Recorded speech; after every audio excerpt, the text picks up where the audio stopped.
تفسير سورة الزمر أنبنا ولني آية ولولانا. إن تكفروا فإن الله غني عنكم ولا يرضى لعباده الكفر وإن تشكروا يرضه لكم ولا تزر وازرة وزر أخرى ثم إلى ربكم مرجعكم فينبئكم بما كنتم تعملون إنه عليم بذات الصدور. بسم الله الرحمن الرحيم والصلاة والسلام على نبينا محمد وعلى آله وأصحابه وسلم تسليما كثيرا. سبحانك لا علم لنا إلا ما علمتنا إنك أنت العليم الحكيم. أستغفر الله الذي لا إله إلا هو الحي القيوم وأتوب إليه. اللهم انفعنا بما علمتنا وعلمنا ما ينفعنا وزدنا علما.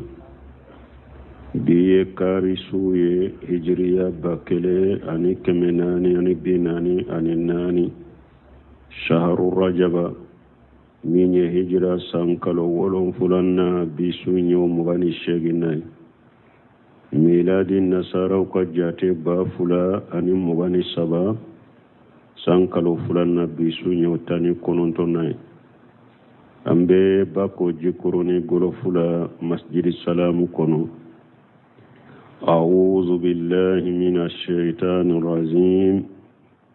إن تكفروا فإن الله غني عنكم إلى آخر الآية. يقول تبارك وتعالى مخبرا عن نفسه تبارك وتعالى على بنك باري على بافو مسمي هيرا كتشا أكورو تالندو أبنك باري كابوا يريما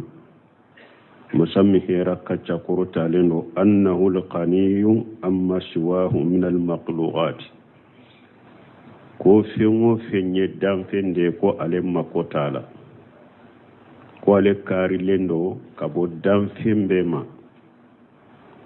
كومي موسى يافو تشومي إن تكفروا أنتم ومن في الأرض جميعا فإن الله لغني عنكم.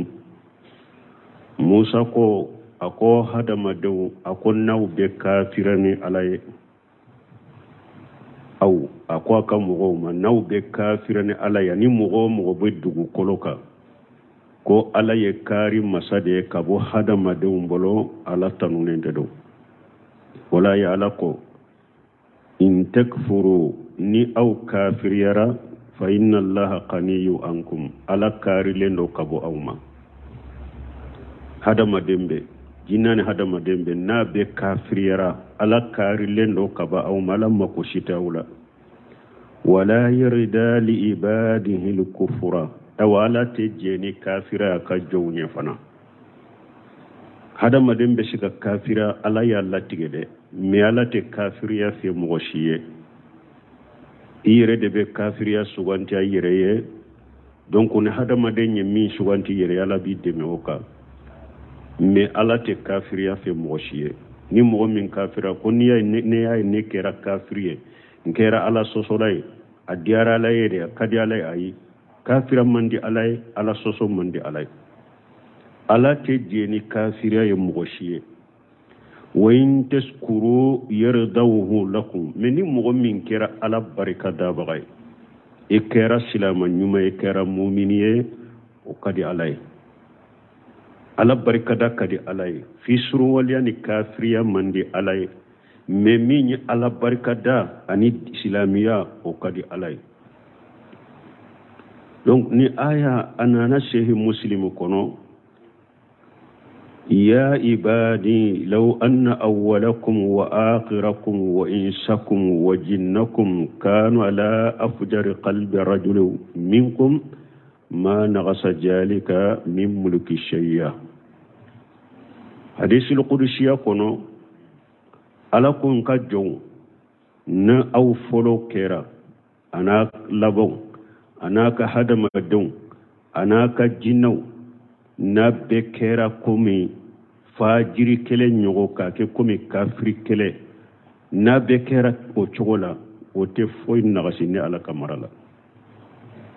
jinnani hadama dembe mogo kelen kafirani ne ala chogo mi na be kera kafiri e komi o chogo ate foy nagasi ne ala ولا يرد على كمرة فوق نغشي كبوما ولا يرد لعباده الكفر أي لا يحبه ولا يأمر به على تكافريا في موشية على تموشية مرني كافريا وإن تذكروا يردوه لكم أي يحبه لكم ويزيدكم من فضله من مؤمن على بركته على بو أكنو أي أبي بركة كوني في abe barika da baga fana jidi aka pasamanti ala la in sakartum la jidannakum ala be barika da baga fe ika barika da fana ni mo be ala barika da fana pasamanti min bi bolo ala be do faraka wala taziru wazirata uzra ukhra wizran ukhra ala te mo shi junubu da mo ka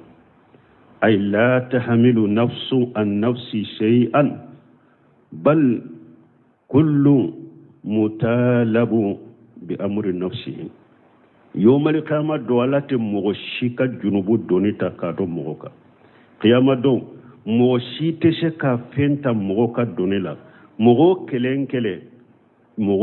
كلي إنينين دوني يريكا جنوب كل مطالب بأمر نفسه بيبي يريدكا كونيا نيني لاغرا lagara mogote mogo defare be yere de be ka ko nyanyini lagara mogo donite ta mogo ka yomal kama donde mimbe jiya kono ya ko shegu nunu ni maban nunu ni nibato feundo be mogo do bolo ya do ba fo ko yomal kama do ulunu ka karamogo jama chide na ka jama do na fo yomal kama do ulu ka karamogo bu kishi ka bo jahannaba ma do na fo yomal kama do ko uluka karamo bu bolo mina kudo arjanna kono dona fo yomal kama do ku ko luka karamo be surani don ku ye do yere na sallito ye ko uluka karamo yu ka garanti talagara nim bebe anka jamana nunun kono do fana ubu nege o mo sugu bu bolo nu usalliru ka doro jikiru faso dogo bolo fora uba fa kamo do nar janna karasa salliraka donari janna karasa salliraka ni karasa salliraka duraya ka donita balma mo si tese ka mo donita nonu nyala ka yawde de be yere de bi yere nyini lagara be de be joni yere ka kunko lagara bate fenya denye dente fenya baye janko moore yawma yafirul mar'u min aqihi wa ummihi wa abihi wa sahibatihi wa banihi لكل امرئ منهم يوم يجسان يغني يوم يفر المرء من أخيه وأمه وأبيه يوم القيامة دو هذا مدى إبي بولي إبالماني إبي بولي إباني إبي وأبيه يوم يفر المرء من أخيه وأمه وأبيه وصاحبته إبي بولي مسوني وبنيه إبي بولي دوني hada maden kelen be kunko bi bolo qiyama min bi kariya ka bo mo to bolo be de ba yire ni qiyama de wattaqu yawma la tajzi nafsu an nafsi shay'a ala ko yesra donye de domin ni si tese ka penya inyogona ni qiyama kene kay ya ayyuhan nasu taqu rabbakum واخشوا يوما لا يجزي والد عن ولده شيئا لا يجزي ولد عن والده شيئا ولا مولود هو جاجي عن ولده شيئا alako hada madawa ay sira lani aka sira doni domi dente se ka foynya bange baga fana te se ka foynya denye donc hada made si te se ka hada made junbu talaga haro do anyinin kalina na ko bodi batola do ko ala dende fatura dein fana boli batola ko akwali mamima isalli denka qiyama ni e sallira ka junubu min bi ka qiyama ni ka junubuta مغود بيسك مو جنوبتا ولا تجير واجرة وجرا أخرى مغشيت موسي جنوبتا يوم القيامة بيدك كنكوي قيامة wode ya to jiya kononen la alabato la mo shikana to mo bolo mbade kote de mfade kote de anka kabila kote de anka jamana kote de anka dugu kote anka lada kote yo mali kama do mo shite nyinin kan nunun ti defa koy nunun ti defa qiyama de bede kunko ya yere ala kan nyumande bola bal mun ya yira fana wala taziru wajirata uzra ukhra donik baw yedde lata nindela tumamu yenyinin kalike jene yake denka alimamiya be chogodi abana fa cheni muso de jene yake den sorola o den sugu aka alimamiya be chogodi o den sugu yo malikama doka kibariya be chogodi abedo arjanna kono ube atedo imamuna bukhari bonda donina babu imamatu li a'man wa shabiyu wa waladil baqi kata bonda laba aye bonda do konni nye bonda e finye to kalmamiya demiseni ka almamiya jonka almamiya jonka horelen ka almamiya gene yake den ka almamiya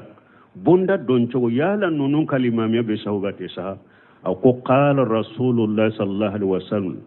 liya ummal qawm aqrawhum likitabillah bogariya derla keninde ciden ko de doro mogo kateme mogo nya ku la sallimi nya la ka kitabu kala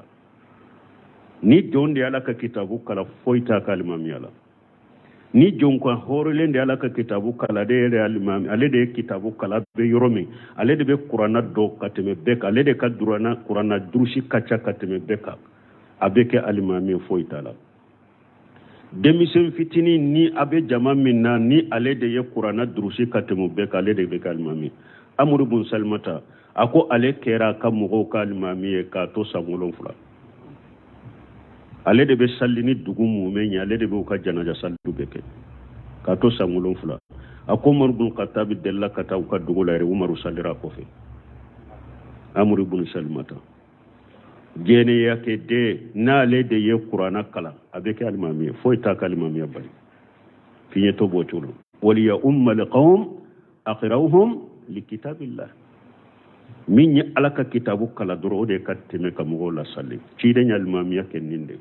jene yake dembe ke alimami bon bani fami nye jene yake junubu be uludela ala tuluka junubu da de inkade junubu be uludela ewa kari janna doni fana alako inna akramakum indallahi atqakum ya ayuhan nas inna khalaqnakum min dhakarin wa unsa وجعلناكم الشعوب وقبائل لتعارفوا إن أكرمكم عند الله أتقاكم alako hada madon ne ya auda kauke chenu musowe kake kabla uni bonda unye me kabila ko ni bonda ko kunye munye litaraf akase kan nyugondo doroka hinna nyugona kasinji tugana nyugonje kabila ko daboro de kama kabila ko maboko mo ka wasoni mo kare ande ka kabila kanide ande bete au bete kabila ko madabo kamare ciden ko yere jahiliya de ka wasoni dambe wuye au ka aka dambe majamu ka tanu ka wasona ka doka dambe lagosi ciden ko yere jahiliya de folo jahili jogo dambe u da bora da aka nyugondo doro kan sinji tugani nyugonje mena nana de alafe don kanyi alabe don fe don yem mo bay alafe inna akramakum indallahi atqakum aka mugoba alafe woyede mimbe sira alanye ciden fe nyinin ka man akramun nas mugo kam mugoba ye jonye qala fa atqahum aku kala nya sirnya baga mugo kam mugoba ye alanya sirnya baga de balmo donc ni jene yake dende sirana alanye e halala de 100% ima sira alanya be do arjananye abe do arjananye wala tajir wajiratan wizran ukhra aw abo chogo kelende la fana ni jene yake dem musoma asirana alanye dina tigide jogo nyuman tigiro silamiya sariya ma bani mugo kafu munu nye jene yake junubu be wulude la junubu ta lela de na jogo kanya dina kari silama sariya ma bali e ka furu de ko passé jeni ake de muso de do fatala donc on kana furu silama sariya ma bala ka furu cheikh salou fawjan nyin kara nyonama muso mani do be fatala asorolate de yalan ka furu ba akonna jogo kanya dina kanya a jogo kanya a furu bashita furu lilla men ni yo aye aleye ka toye ka muso wore furu ako o kanye parce que ale hadamade ale be la halamina adendo be shekata ale ba jogota adendo be shekata aba jogota aba min kera jena kele fo ale soro la le dembe shekata ba jogota ona sugu niya ye ka tema ka muso wore nyini ka furu kanye mesari alla fenta furu lila ayo defo donc wala taziru wazirata uzra ukhra abo chogo kelene la tie min fana jena ke denye fatala e muso ka furama dina tigido jogo nyuman tigido sila masare ma balide inna akramakum indallahi atqakum ciden ko doro ja atakum man taridawna dina wa khuluquhu fajawiju donc an kan nonu famu men ni jamana namum ben nonu famu wakati me ka barake nu ye français jande jando men nu ube fo ala nya siranya baga ube soro ala ka jom do be soro haribbe ala ka jonyuma ma baddu ko loka koy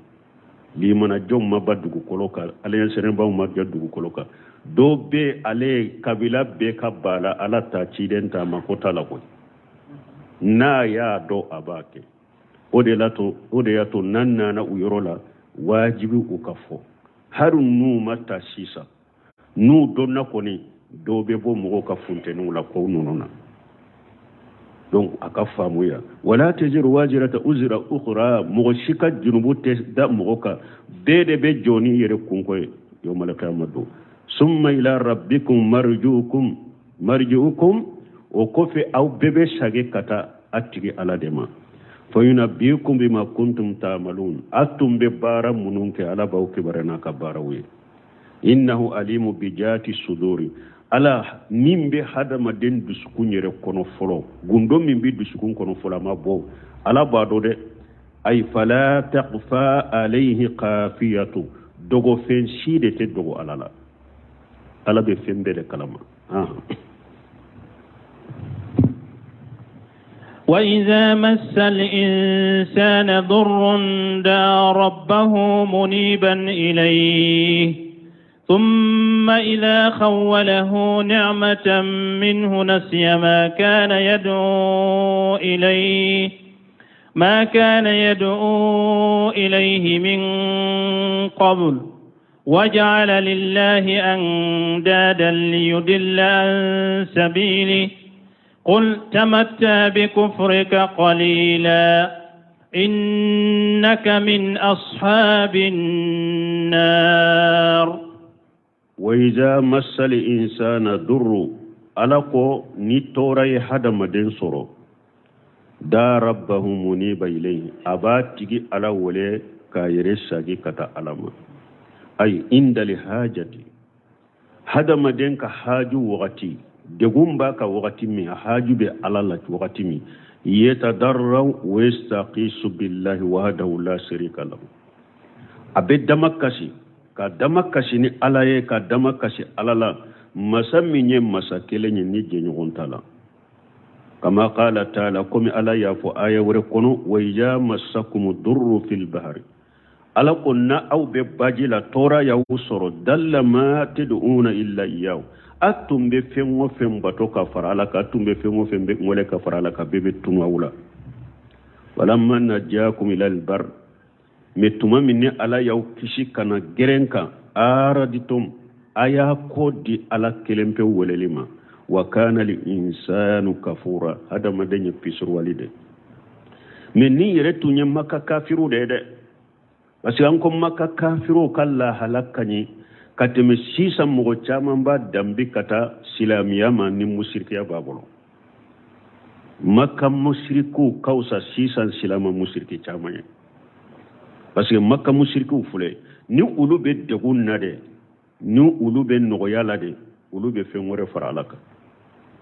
mais ni ulu koni deguna haju nana ala kelen pew de be wele o de be qur'ana kono fambe makka kafiru ka kibari ala o de fuleya hada maden ni tora ya soro haju ya soro degun ya soro doro abe ala de wele ka yere sagi kata alama nabe baji kono tora ya wu soro awtumbe munun wele ka fara ala ka kubato ka fara ala ka be nyina uluko abe ala kelen pe wele me naw kisira aso abora baji kono abora baton kono nana gere na doro aba kodine alama atumbe ala weleli minke abe nyino okopeu abe nyino okopeu me sisa nka silama mushriku munun be silamiya kono ni mushriku do ube gele yala o fe ngure be fara alaka ube no yala o fe ngure fara lembe alaka har makka jahilu makka mushriku ka fulan ka fa kausa sisa nka mushriku ye ninu ube nyogon fa be mobili kono mobili jengena ya fulana ube avion kono yu yahdo ko avion kera chogo do la dro ya fulana ikuruntalaw ya fulana ulube geleya koni da fulana de ube no ya lawo fulana makka mushriku ire kala halaka usiye nis e wa sanji ko geleyara o ba fode ko kaburu nunan de laka kantigeli ke kaburu munuma nam makantigeli fulade o de ya to masanji so andu ande laka ewa iri me kantigeli ke ewa iri sumi nade no ma ke nyina de wodi ato sama ya manye ande laka kantigeli ke kulungo mi nade ube jinye mi na nyoma ke de ewa wodi ato sama ya manye sama ya tinya nawo ube fulanka fu ya deke amma kantigeli inde ke amma nilla da deke wodi ato sama ya manye amma sanji soro baliya infane be bo min kalama wa mugawni wa bi nani de beta ko mo do be yam fe ko be sanji wala o yona jilal qaisa ala ko ale de be sanji jigi aw ko mo do be ko sanji be ale bolo ka soro tigi ni ala ya yere sugune kale te na bola min ye funteni danye atese ko nati ale ba daji ja tese ko nati aw ko sanji bo bolo nunu ye mushrik tawni kafir yawde nunu ye fisir waliya dande har makka kafiru tunte nin chogola ulu ko gele nyana bo baga ulu bolo ala kelempe wude do me aw be ko gele nya aw soro doro aka hakili be dada ye munun fara alaka e wonni sama ya nyana fana ko karasa de ye ni sanji walewo ko depi nyina sama ya mana ko ari kabanogo yere fera kabanogo folo ferama ko sama ya kabanogo folo ko ya ferama kaba ko karasa de ka sanji na te fulene ni sanji na na doro ko karasa ka sanji welelende fulene nya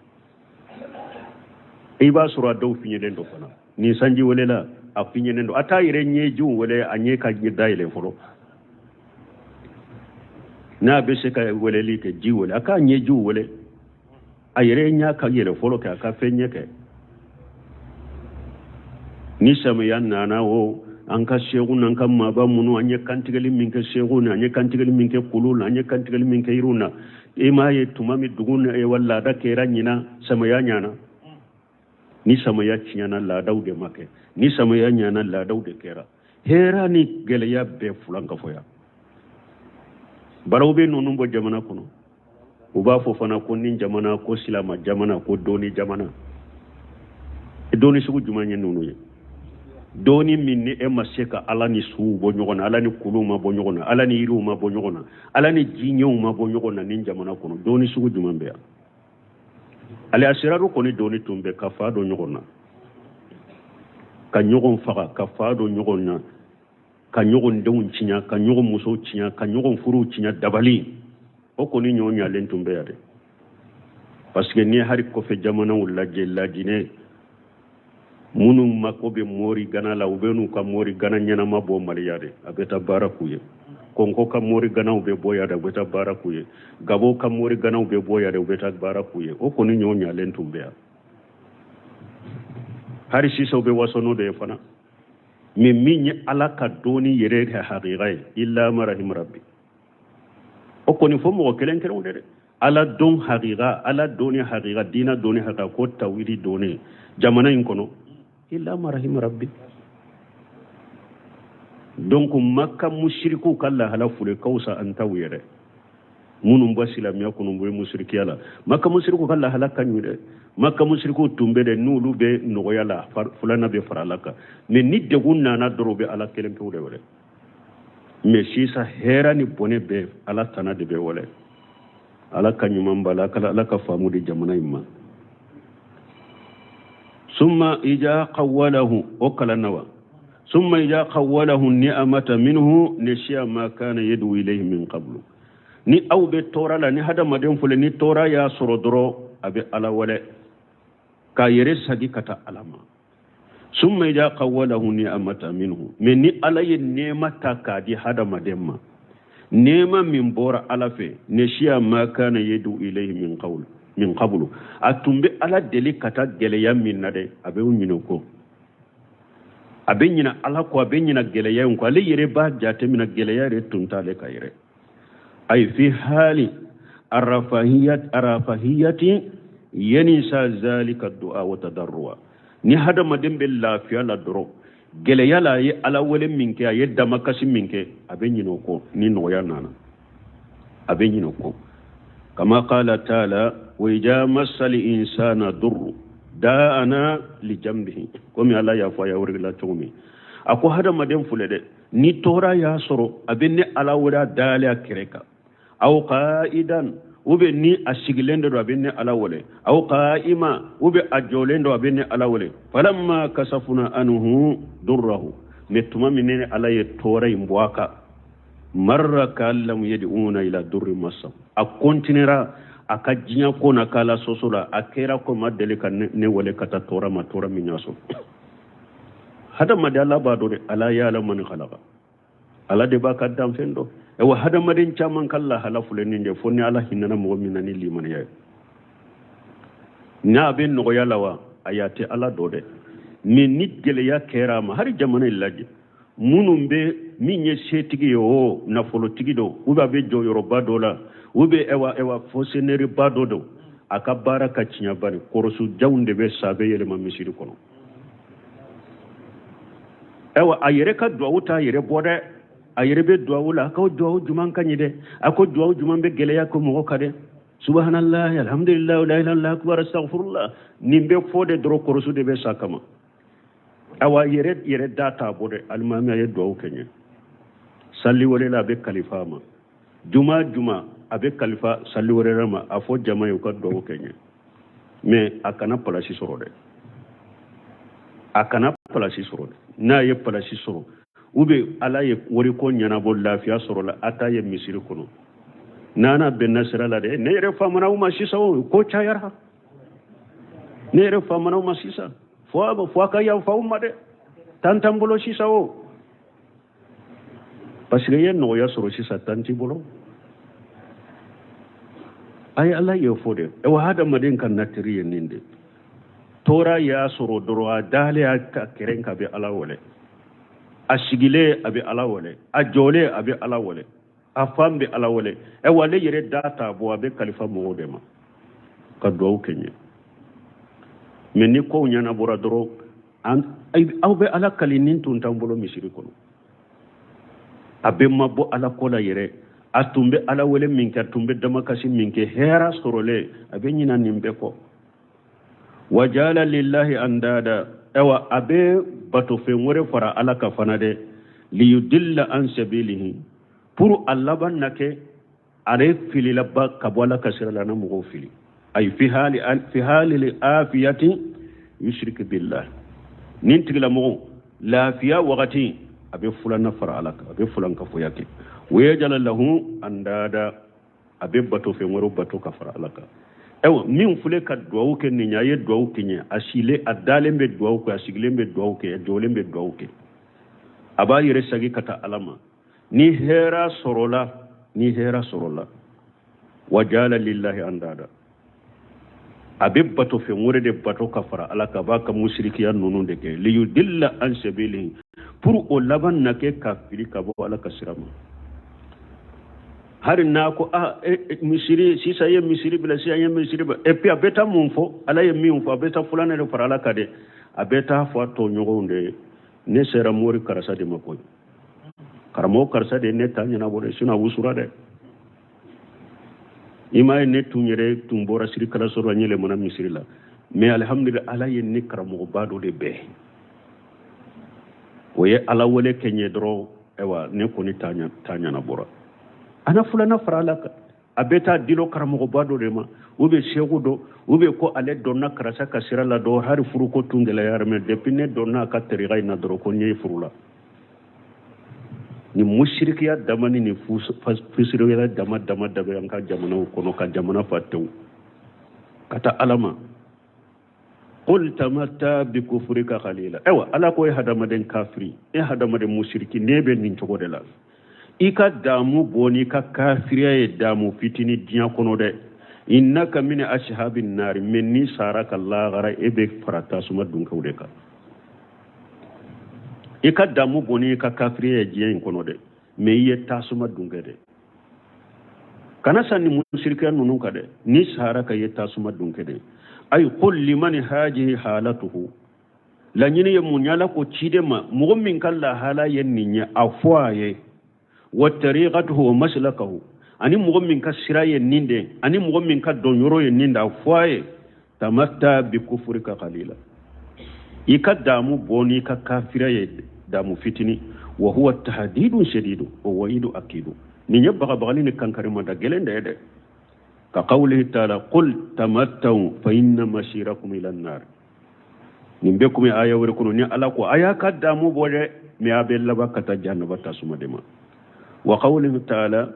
numattihum qalila aya wuri la ko ni ala bula damu mushriku kafirun mbula damu ni njiya kono damu fitini summa nadturuhum ila ajabin qaliji o ko fe yomal qiyamah domba be tente kata la jaba min kagiri mo shikana nyabo iya e mushriku mo sugu munu be ni mushriki ya ka jamana yin kono anya to kala halala ulu yere bolo nema dantia lafiya dantia me ala ko iflika kafiriya min nay be nema min be lafiya ni ka damu bo damu fitini illa banye tasuma de ala kan kishi أمن هو قانت آناء الليل ساجدا وقائما يحذر الآخرة ويرجو رحمة ربه قل هل يستوي الذين يعلمون والذين لا يعلمون إنما يتذكر أولو الألباب يقول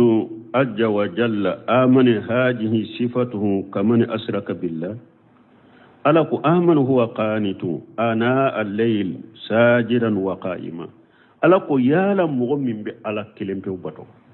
توحيد تيجي مؤمنين أبي ألا كلمة وبطو سو ليرون أني تلي ليرون أبي سجود دك على يدروك صلي عليه تلي ليرو لا سو ليرو لا بيجو عليه abe sujurike alay wa qa'ima abe jo alay ka salli yahjaru li akhirata na be siralla garaka janga ka takoro o yarju rahmat rabbih na aba atigi alaka nema jigi yala mu'min benilla halayna ala fule ko fanye amani hajihi sifatuhu kaman asraka billah wa jala lahu andada yala mu'min kam man kutu yenninye ni mogo ye kelenye ba mogo minye mushriki yake ka fe ngure bato ka faralaka nunu nye kelenye nunu te kelenye de la yastawuna inda allah awa nunu te kelenye alafe amuka galondo ye afana ko ambe ko la ilaha illa allah ko an ka do dakelan ka boddo dakele ninka ka kaburu bato ke ninka ka maulidi ke ninka ka sufiya ke ninka ka shiya yake komi ambe ko la ilaha illa allah ka do dakelan ka boddo galo ka koroninya galombe nimbo galonte nimbo ala fule ka foya mogomi ni su erula abejo ewa kile erula bejo abe sujuruke abe ejo alaye kaddu sukun kala sala qanitan abe ala kelim pewde batu oni mushriki mi alay la ilaha fo mushriki la ilaha fo mi awiya kelenya ala ko te kelenya de mogo be la ilaha illa allah fo mogo ye la ilaha illa allah fo ka jakka bo ciide nyere nofe ka jakka di ciide nyere ma ka jaharuke ciide nyere nofe akal mami tunye ciide nyere ye asara cide nyere salliraka ala ko be jahannaba dembe duguma atumbe la ilaha fol abdullah ibn ubay ibn salul la ilaha tumba daw abemi abe jahannaba dembe duguma innal munafiqina fi dirkil asfali minan nar munafiqi be sheeru kuma fulako munafiqi be abe silamaw no fe abe salla abe so abe jakabu no fe abe sheeru kuma fulako mais ala ko abe jahannaba dembe duguma kombe ko la ilaha be kele nyoy ngalonye de saratu de be la ilaha illallah la ni mo min la ilaha illallah fo asarati shegi sabatira ibolo ede kal la ilaha illallah bi nafa jinya abi nafa kaburu abi nafa qiyama min mo kal la ilaha illallah sarati shegi madafala afo don kono hari bata ate fenya ye jinya ate fenya ye kaburu kono ate fenya ye lagra وهب ابن منبه دويا نينكا ليس لا اله الا الله مفتاح الجنه قال بلى ولكن ليس من مفتاح الا وله اسنان فان جئت بمفتاح له اسنان فتح لك والا لم يفتح لك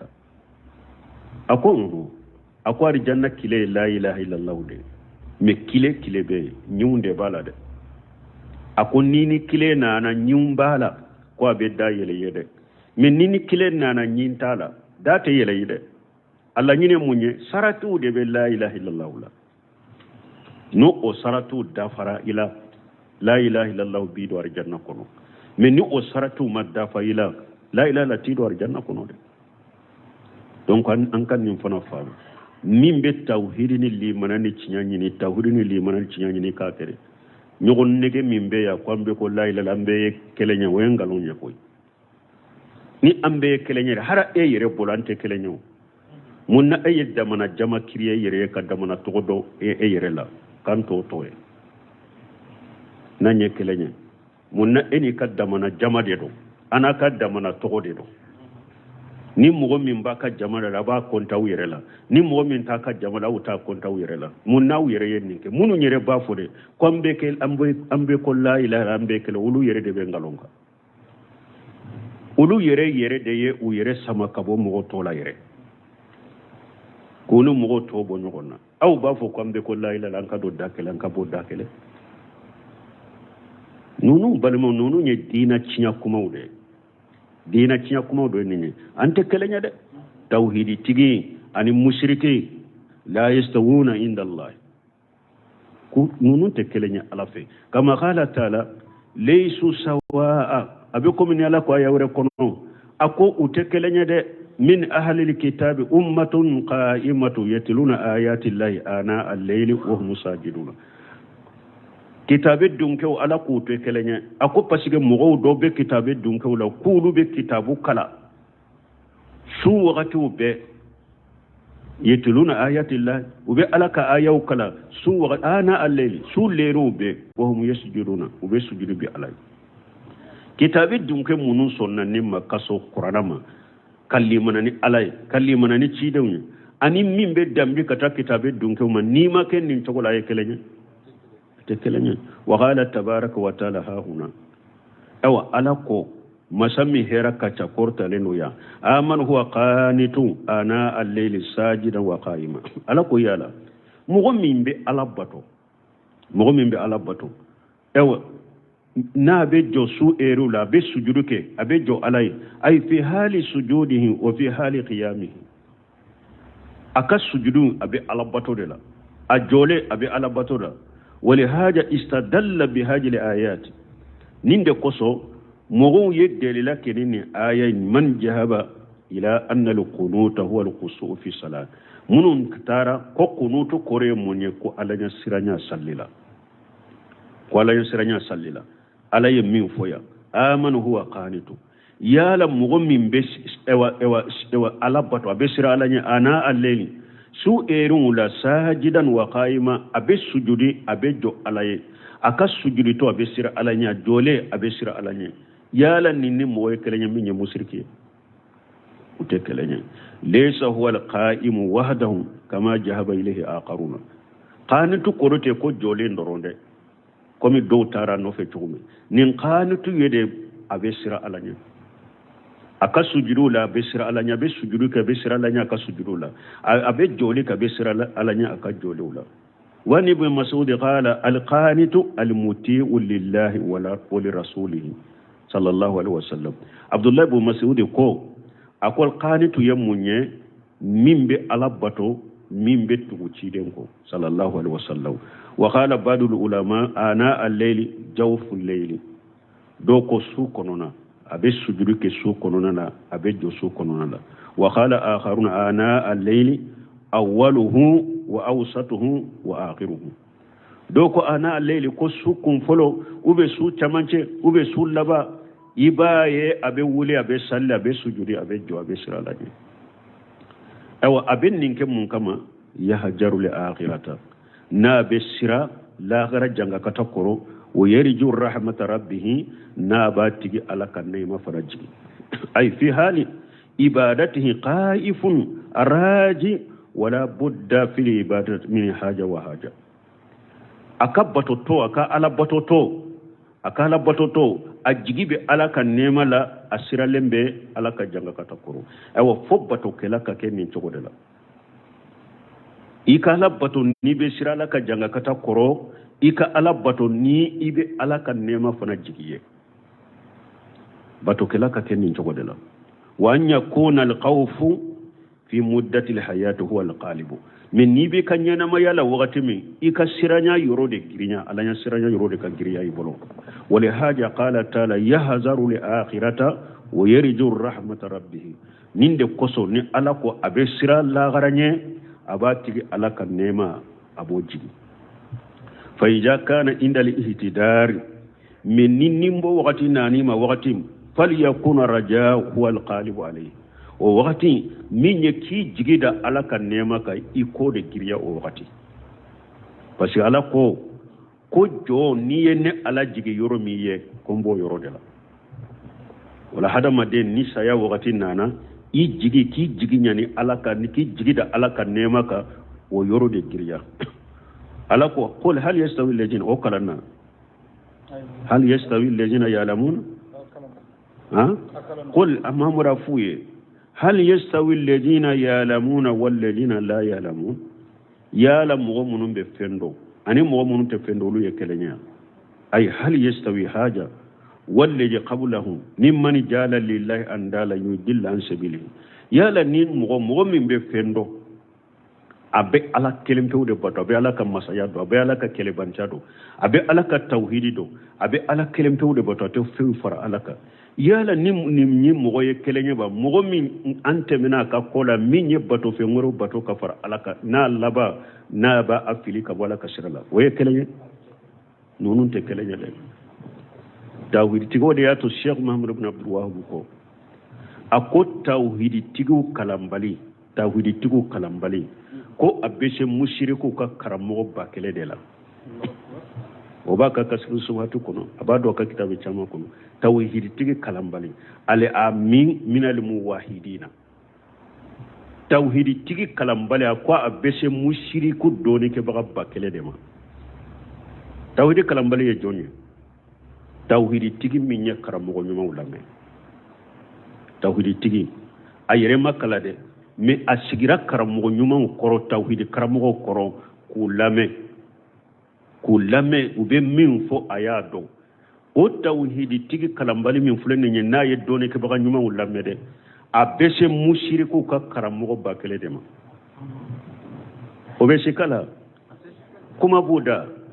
ayuka wajulu lameke ka tele ulawo ka fewno u yere kuma na kalando kuma na udew kuma na ayu lameke kuma de be fo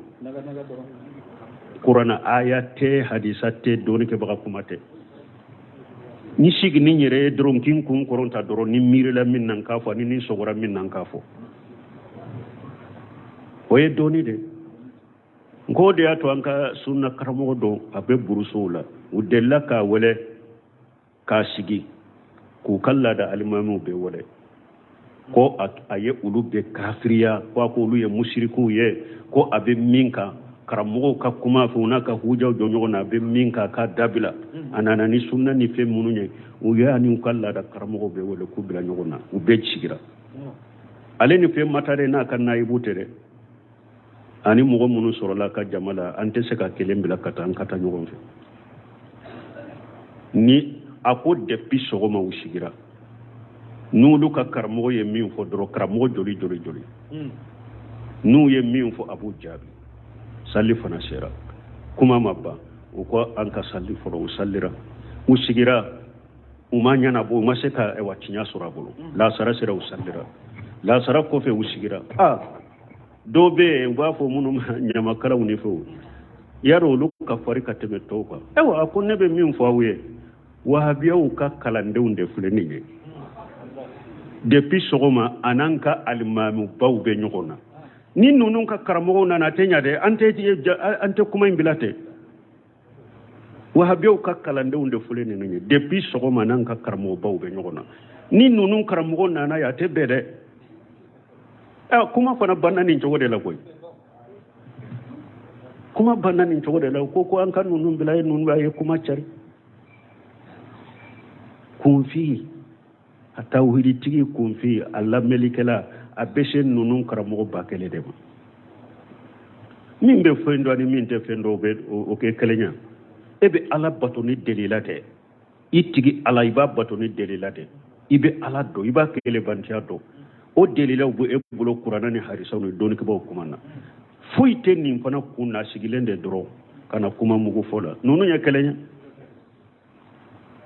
قل هل يستوي الذين يعلمون والذين لا يعلمون نون تكلني انما يتذكر اولو الالباب ما يا لبن ما الاكو حكيل مودي be miri katasi ni nyede hakili be mugo munu na wulude be nin dode ko jamana in kono mugo munu be tawhidika ani ni mushrikun ni taboti no tere gatiku tekelenye hakili mawde ba dode alhamdulillah hakili maw kuma sera ka do ka bido kunkuru nu bu kayere ko wahabiya ye komin danka wahabiya akwa ye tinyafo wahabiya ye komin danka tesga nyafo wahabiya de ya awumbo dibila ya aw nana ye de kamuga ka fembe ke wahabiya de nana ka fembe je ya awnya ya wahabiya ye fem ka yala de parce que wahabiya ye le aw le bo ka ka birifiri be baw ka jamana ko ya hakili mawde ben nin do de ko tawhidi tigi nunu ani munum be nin teriga nin galu ni mushrikiya nunun ka ko te kelenya me hakili mawde be miri nin ne katasi ni alaka hakili ma chaya jamana ko hakili ma la ko chaya jamana ko no de ay inna ma ya'lamu li farqa bayna hajan wa haja man lahu lubbu wa huwa al-aql bun kashir ko min be nin fula bo nyogonna tawhidi dombaga ala bato baga tawhidi ka ani mushriki mogo min be nunun bo nyogonna ako hakili ma de koy hakili be mogo min no de be nunun bo nyogonna de ko ko fa ko wallahu alam donc ala kan ke hakili mawye ala ka hakili maw chaya jamana kono o ka tawhidi tigu ni mushriki bo nyogonna قل يا عبادي الذين آمنوا اتقوا ربكم للذين أحسنوا في هذه الحياة الدنيا حسنة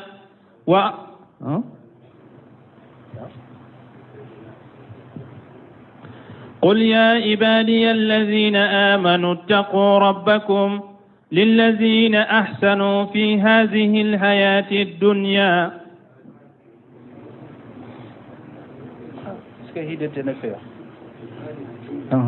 في هذه الدنيا حسنة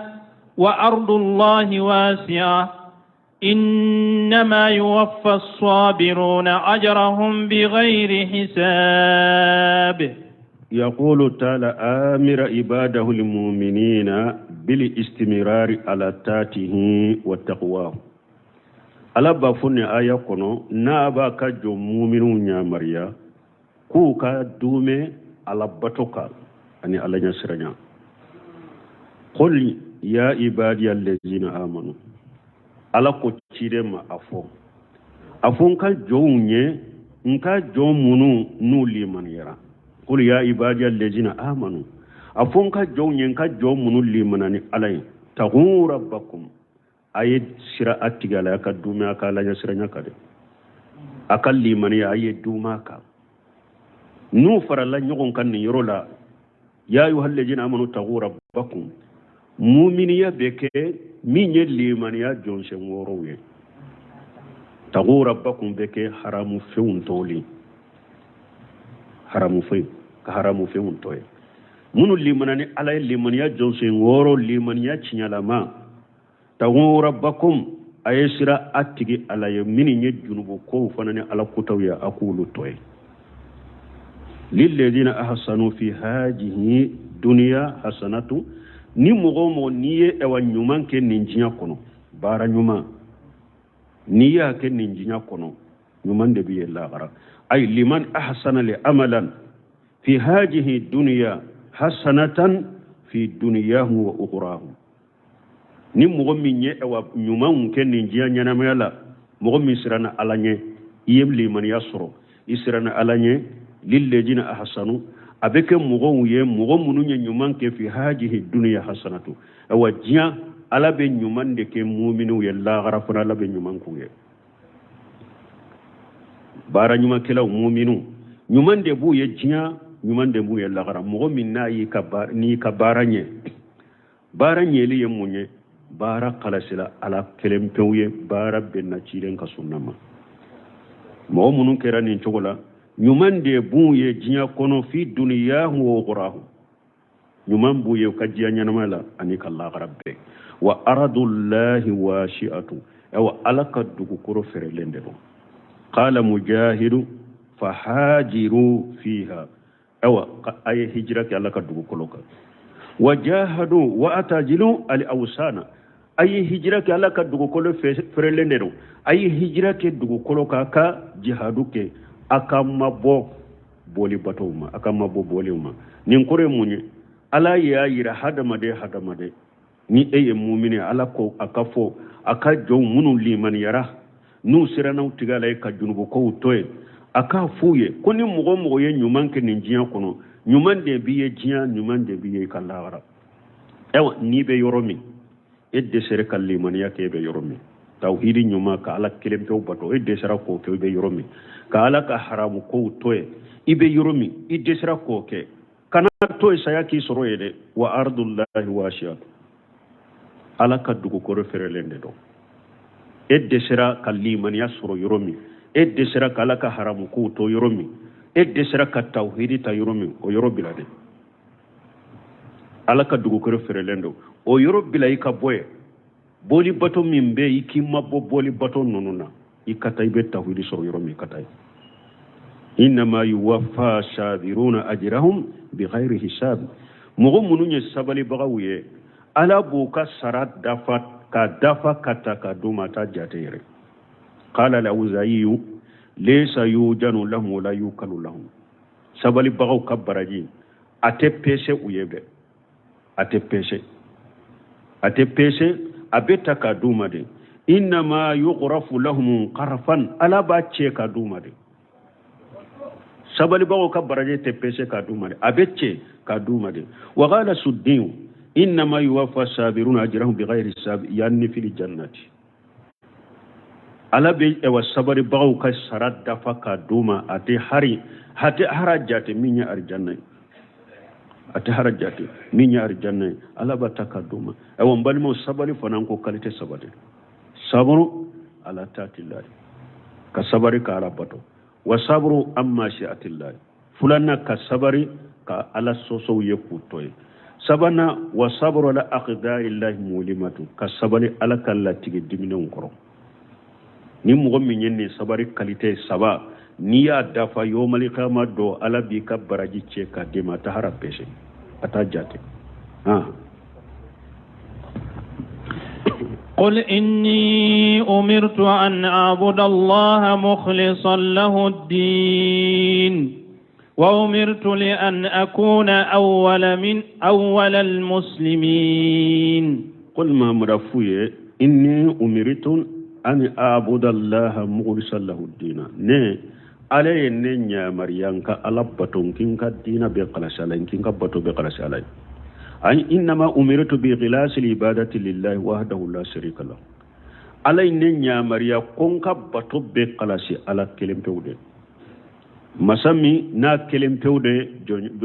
ودي جنيون تعالى وأمرتم علي نيا مريا فنا لأن أكون أول المسلمين نكم منتم منو فلن نكا كم نكم منتم كسلام فلوي قال سديم يعني من أمته صلى الله عليه وسلم علي نيا مريا فنا nkam manton munu fule ni nyen ka ken kam manton ka silama folo donc la hada made anya mara ni min nyen balu du sun kalasi me foy mangele ka du sun kalasi fana bo o da to salafu do ko ale yere ko ni ma jija foy la ka barawla aye yere jija min ka kan ngani ala pura ka kalasi ko ale yere jija min ke ayere no fe pura kan ngani ka kalasi ko mo yere jija ke barashi kama Oriyato Ahmad ibn Hanbali ko amru niyatun shadidu a konga nyaka ko ka gelere ngania ka ko ka gele salafu do ko le ya jija ngania na ko ba tile yampe abe polongoto kata yampe na ko ba tile yampe abe polongoto kata yampe ngania ka gele de bara be ode afala ya lamu ijabu sira ma fil qubur wa husila ma fi sudur bara fuleni yoro de lamen yomali kiyama do bara nunun keta uteo nimbe dusukun kono ala bode boko da kenika ko bila de kenika kiyama kenika nimbe mogo kelenkele dusukun kono jian kono ya ala bode bila kenika kiyama kene be ka mogo kado barma fenka gelewe dusukuna tawde bebo wa husila ma fi sudur yawma tubla sarairun wama lahum min quwwati wala nasir wodo gundo na feumbe boka da keneka mogo minna ya suru eka gundo ni kanga niya tumani fangati la ye deme bagati la ye mimbe ko irkipri bolo ki deme ko tinyana bolo wa badalahum min allahi ma lam yakunu yahtasibuna ala kan kisoma de mogo chama salafu do depuis ewa akastu fe nafilala ayef ewa safo sali kasufe nafila damina abe sagi ne aya de la fokata fajiri kene chabe kashi wa badalahum min allahi ma lam yakunu yahtasibuna fembeta bangu ye lagara utunte minjigi ku hakili tunte minna mogo dobe ebi yere jate dawa kala baye ebi yere jate tawsiri kala baye ebi yere dasi hadisi dombaga baye e nyana yomali kama do ka sarabe che kadima baraji be che kadima ni jora alal koro alaba fu malika wa ya foi fenta bolo yade kwa tumba yere yira mununa kwa katu akasara nyina wulufe atumba ka wajulu ke abaka dawa ke abaka tawsiru ke abaka doni minchari pour mogo kun kamme doro kun tanu aya foye kwa kata saranyi nulo fo fente ne boloya ala kan kisala kan tangama ala kan kishinu numade wa badalahum min ma lam yakunu yahtasibuna wadi ya to Sheikh Muhammad Muhtar Sinkiti ko ako hada madenki rejeja ikhlasuma akwali mami do beseka ke sambi saba ibe mogo la salli ako me yomal qiyama do ite baraji denkele sorunye lagara sambi saba akwali mami do beseka ke sambi saba ibe mogo la salli qiyama baraji kele ta sori bolo munya tinya yere jira ani sumwa ariya wa sumwa ibe bo men kala modoro ite baraji kele sori bolo ko ka gele koy baluma dusukun kalashi foy mangele nay ala kan de malade ala kan de man dusukunna ala ka dusukun kalashi li ala ko no yanye subhanakallahumma rabbuna bihamdika ashhadu an la ilaha illa anta astaghfiruka wa atubu ilayk تفسير سورة الزمر أنبنا ولني آية ولولانا أعوذ بالله من الشيطان الرجيم وإن تكفروا فإن الله غني عنكم ولا يرضى لعباده الكفر وإن تشكروا يرضه لكم ولا تزر وازرة وزر أخرى ثم إلى ربكم مرجعكم فينبئكم بما كنتم تعملون إنه عليم بذات الصدور بسم الله الرحمن الرحيم